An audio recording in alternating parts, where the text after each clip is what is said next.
E aí, próximo dos 22 anos, foi quando eu entendi que eu era uma pessoa trans de fato. Eu já olhava desde criança. Ali com 6 anos, eu me recordo de, tipo, olhar e falar assim, meu, tem alguma coisa diferente, né? Por que eu não sou que nem meu irmão, meus primos? Né? Por que é diferente? Por que a tratativa é diferente? E minha mãe sempre me criticava muito, porque eu pegava as roupas do meu irmão e falava assim, não, quero usar a roupa dele. E aí ela, não, isso é roupa de menino, né? Você não é um menino. Então foi muito difícil esse processo de assumir a minha transição, né? Questão de espiritualidade, porque a religiosidade era muito forte, né, na família. E aí, até entender esse meio termo foi um pouquinho mais complexo. E aí, com 21, 22, mais ou menos, foi quando eu realmente fui atrás de transicionar. E aí, eu falei assim, eu preciso fazer isso para me forçar a falar para os meus pais. Porque eu não conseguia ter coragem de falar para eles sobre isso, né? Eu lembro que eu cheguei a conversar com a minha mãe uma vez, eu falei para ela que eu nunca seria uma decepção na vida da minha mãe. E isso trouxe um peso muito grande nas minhas costas. Porque minha mãe, ela sempre cuidou muito de todo mundo, da família, dos meus primos, enfim.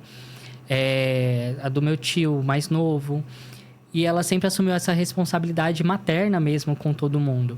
E todo mundo decepcionava ela de alguma forma, tipo, era ingrato. E eu via o quanto aquilo machucava ela e eu falava assim, eu não quero ser uma decepção para minha mãe. Mas eu sabia que, no fundo, o fato de eu ser quem eu sou seria, de certa forma, uma decepção para ela. Né? A princípio foi muito difícil o processo de compreensão. Não vou falar aceitação, porque ninguém tem que me aceitar. Eu acho que o mínimo é compreender e respeitar. Sim. Né?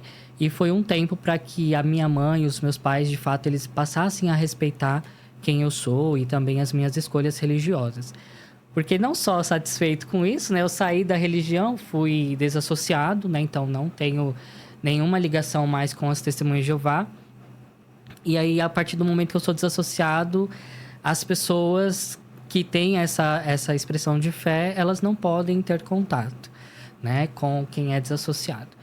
E aí, esse processo com a minha família, principalmente com a minha mãe, foi bem difícil, né?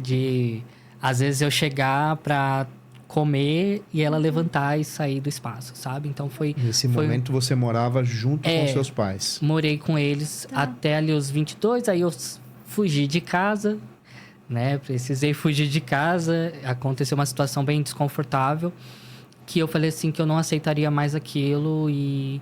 Enfim, planejei friamente, como um bom virginiano que sou.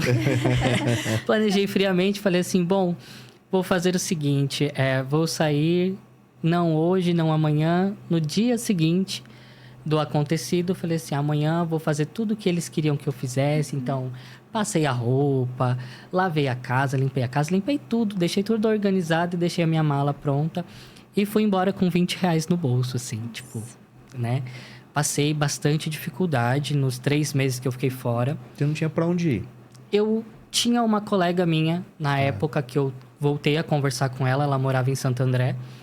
E aí eu conversei com ela sobre a situação que tinha ocorrido e perguntei se eu podia ficar lá. E aí ela conversou com as outras meninas que moravam com ela na época e ela disse que estava tudo bem. E a partir dali eu fui na cara e a coragem mesmo, não... Por um momento eu relutei, eu falei assim, mas e se as coisas mudarem, né? E se for diferente? Porque eu sempre fui aquele filho que os pais falavam, tá tudo certo. Então, eu sempre falo assim que aquele filho que é obediente é o que mais sofre, geralmente, né? Que o filho que dá as caras e fala, tipo, não quero, não aceito, ele vive a vida dele e tá tudo certo. E o meu irmão era assim, né? Meu irmão, ele batia Não, ele é mais novo. Mais novo.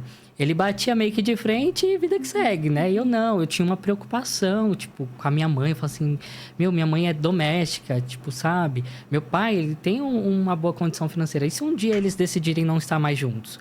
Como que minha mãe vai sobreviver? Então, eu pensava o tempo todo na minha mãe. E isso foi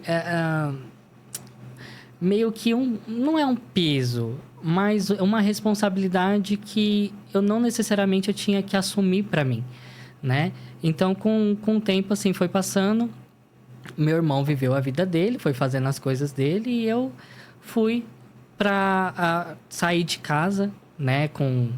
Aí eu tinha já acho que uns 23.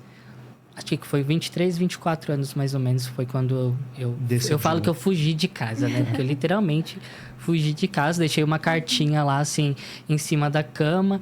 E foi no impulso mesmo. Porque se eu pensasse muito, o meu emocional ia falar, não, fica aqui, tá tudo certo.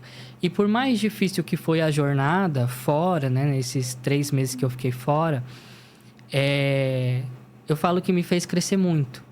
Porque eu pude ver a dificuldade da vida, de fato, né? Fora ali do conforto do que os pais trazem pra gente, né? Mas, ao mesmo tempo, eu conheci o que era ser livre. Então, ser eu mesmo me trouxe a possibilidade de enxergar vida. Possibilidade de vida, de existência. E aí, eu lembro que as meninas tinham um pouco de preguiça de ir no mercado, né? Ela fala assim, ai, tem que ir no mercado comprar... Eu vou.